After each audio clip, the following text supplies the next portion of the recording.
Bonjour, voici une nouvelle pensée en voyage. Alors là je suis à l'île de la Réunion. J'ai décidé en fait de m'enfoncer un peu plus dans l'île pour vous parler d'une nouvelle chose qui est en fait le jeu. Et pour ça j'ai préparé tout simplement un écrit. Parce que c'est vrai que ce qui m'a amené à penser ça, c'est que tout le pourtour de l'île est donc très habité et on sent bien cette présence, la présence des habitudes, du quotidien, voilà, avec les embouteillages, les gens très pris dans leur métier. Et puis dans le centre de l'île, là je suis donc à Mafate, au bord de la rivière, cette énergie n'y est pas. Et il y a cette autre énergie, une énergie qui est plus proche de celle de la vie, du vivant. Et c'est ça dont j'ai envie de vous parler. Et je vais simplement en fait vous lire donc ce que j'ai écrit. Et puis j'en profite aussi pour faire un petit coucou à tous ceux qui continuent à écouter ces pensées en voyage, qui nous suivent, qui nous écoutent, qui nous font quelques commentaires. Et n'hésitez pas à faire quelques commentaires, ça nous fait plaisir. Et puis ça nous fait aussi toujours avancer. Aussi bien envoyer aussi vous-même vos pensées en voyage. Ça serait vraiment un plaisir de pouvoir partager les choses comme ça. Et je pense qu'on en a vraiment besoin, que chacun puisse s'exprimer à travers son voyage interne comme son voyage extérieur. Le texte que j'ai écrit s'appelle « Communiquer au monde ses rêves ». C'est une introduction à un bouquin que je prépare, mais ça j'en parlerai plus tard. Le sous-titre de « Communiquer au monde ses rêves », c'est « Le deuxième jeu ». Alors voilà, on m'a appelé Ludovic, ça tombe bien. Ludo, du latin ludus, signifie jeu. Et j'aime jouer. J'aime m'amuser comme tous les enfants du monde, car à quoi bon vivre si l'on ne s'amuse pas pour exprimer le bonheur et l'amour? Alors pourquoi ne pas trouver des jeux à une échelle bien plus grande que nos jeux de société? Les jeux de société comme les jeux d'échecs, les cartes, les petits pions là qu'on pousse avec les dés, etc. Eh bien il y en a. Mais nous n'y jouons pas forcément de notre plein gré, car nous n'avons pas encore assez développé notre conscience. Le premier jeu est le jeu de la société elle-même. C'est pas pour rien qu'on a appelé nos jeux les jeux de société, pour nous faire croire qu'en fait le jeu de la société n'est pas un jeu, c'est la réalité. Or, ce n'est qu'un jeu. Donc le premier jeu est le jeu de la société elle-même, qui est un grand jeu où nous apprenons à perdre et à gagner, qu'on le veuille ou non. Il y a aussi un deuxième jeu, un peu moins à la mode et pourtant à la base de tout, le jeu de la vie. Le jeu de la vie est aussi un grand jeu où nous apprenons à nous connaître nous-mêmes et à aimer du mieux qu'on peut. Moi, je préfère nettement le deuxième jeu, celui de la vie. Mais je reste toutefois soumis aux règles du premier jeu.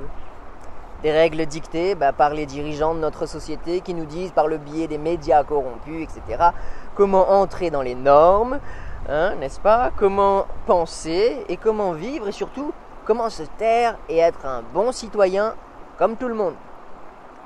En effet, le premier jeu veut, par ses règles, étouffer la présence du deuxième jeu. Alors que le deuxième jeu englobe les règles du premier en nous proposant de nous affranchir de celle-ci. Cependant, le premier jeu reste nécessaire pour comprendre ce que nous ne voulons pas. Nous avons eu besoin de passer par son expérimentation pour être prêts à jouer au deuxième jeu. Comme l'a dit Jimi Hendrix dans une de ses chansons, lorsque le pouvoir de l'amour surpassera en force l'amour du pouvoir, eh bien la terre connaîtra la paix. Le deuxième jeu nous propose d'expérimenter au mieux le pouvoir de l'amour. Alors, qu'est-ce que c'est l'amour? Le premier jeu nous a donné une idée caduque de l'amour. C'est un amour consommateur qui n'existe que par le biais d'une seule et même personne de façon définitive, en nous enchaînant à jamais dans une seule possibilité erronée. Mais sommes-nous si imbéciles pour croire que lorsque je regarde le soleil au crépuscule, le chemin de lumière ne vient que vers moi et vers personne d'autre? Tout le monde l'a fait, ça. Tout le monde l'a déjà pensé. Enfin, bon, j'imagine. Eh bien, c'est une pensée certes poétique, mais infantile, qui ne nous concerne plus. N'est-ce pas? Bon. L'amour est comme la lumière. La lumière est partout, mais nous ne la voyons pas. Nous ne voyons que ce qu'elle éclaire.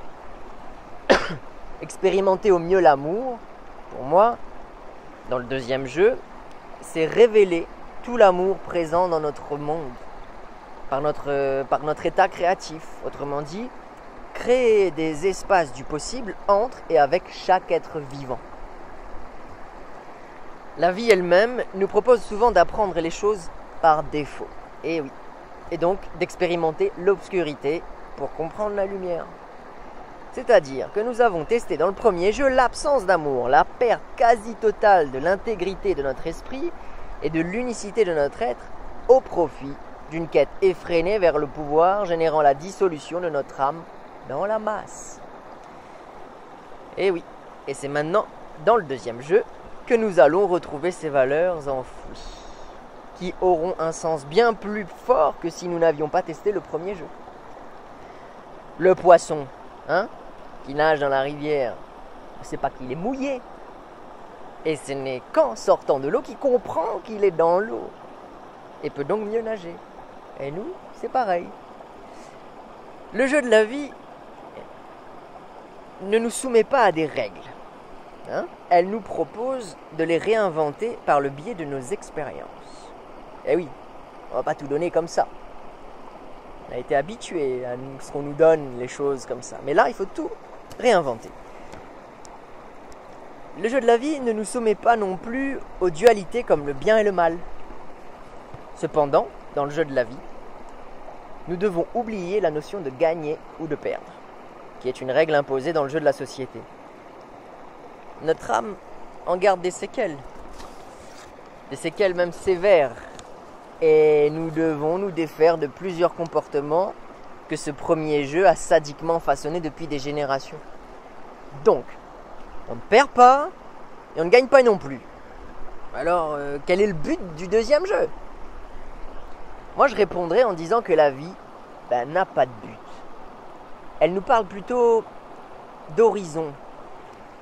Et comme l'horizon est constamment en changement, lorsque nous voyageons, lorsque nous-mêmes sommes en mouvement, nous allons toujours de l'avant. Donc, l'horizon de ce jeu, et non le but, est de se connaître davantage et d'expérimenter au mieux l'amour. N'est-ce pas dans nos rêves que nous pouvons explorer en partie ce que nous sommes? Et n'est-ce pas en voyage que nos rêves prennent sens, que nous développons notre créativité et notre amour en se réinventant à chaque pas? Et lorsque nous sommes arrivés à destination de ce voyage, nous regardons derrière nous en contemplant celui-ci et nous sommes déjà pressés d'aller découvrir la beauté qu'il y a sur le parcours du deuxième horizon. Le deuxième jeu propose de se connaître soi-même. Toutefois, il est difficile de connaître vraiment qui on est, bien sûr. Je peux répondre comme tout à l'heure en disant comment je m'appelle, ou plutôt comment on m'a appelé.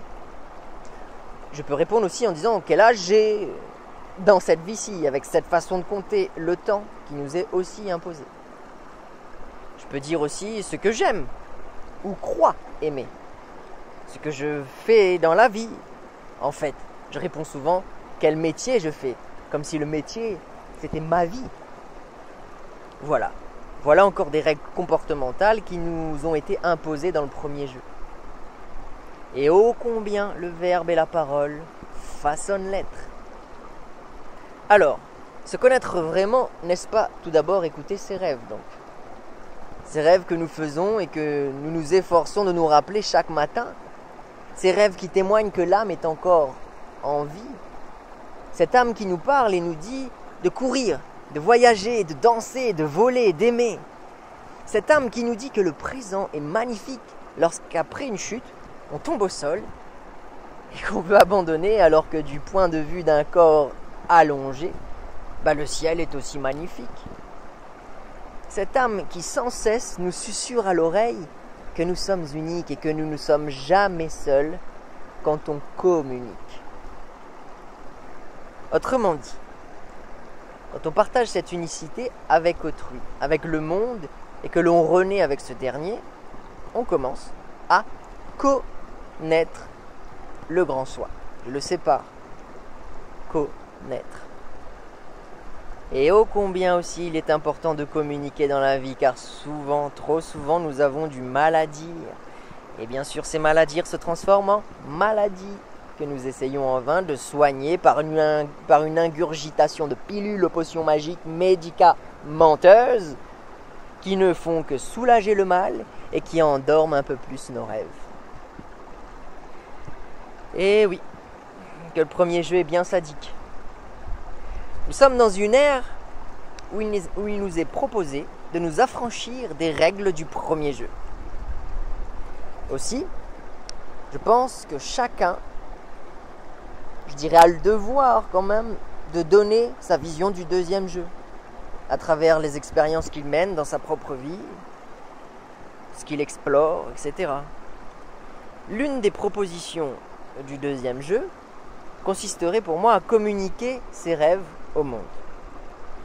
Il ne s'agit pas de communiquer avec le monde entier, mais de déjà comprendre son monde intérieur et de voir comment il s'inscrit dans un monde extérieur. Le fait de communiquer nos rêves, c'est déjà les réaliser en partie. Voilà, ça, c'est le petit texte que j'avais envie de partager avec vous. Et puis je profite de faire aussi un coucou à mes élèves artistes, parce que je sais aussi qu'ils écoutent ces pensées en voyage. Alors, ça c'est pour vous aussi. Shy. Donc voilà, moi il me reste encore de la route à faire, je remonte. Donc côtoyer un peu ce jeu de la société sans me laisser emprisonner. Et oui, les jeux c'est ça, il y a des pièges partout. Hein. Et des fois on s'en rend pas compte, surtout en cette période, en décembre, un peu frénétique, où on sent l'approche des fêtes, de ce fameux Noël, j'aime bien le dire comme ça, hein, en anglais, Noël, pas bien. Et bien, du coup, voilà, moi je vais essayer de réinventer un peu à ma façon ces choses sans utiliser même le cadre de ces fêtes, parce que justement on se laisse piéger et on nourrit encore ces choses pour moi hypocrites et pour moi à la base du mensonge même. Voilà, ouvrons un peu notre conscience et revenons un peu à ce jeu de la vie. Et je crois qu'on en a vraiment besoin, sans forcément se dire allez, j'arrête le jeu de la société. On sera, comme je dis, toujours conditionné à ça, mais il est temps de commencer à créer ce deuxième jeu, et je pense qu'il est en train d'être créé grâce à chacun de nous, grâce aux expériences de chacun. Donc voilà, continuez, je vous invite à continuer si vous êtes dans ce même élan, et puis lâchons rien. Et moi je me donne du courage parce que je remonte là-haut. A plus tard pour une nouvelle pensée en voyage. Bye bye.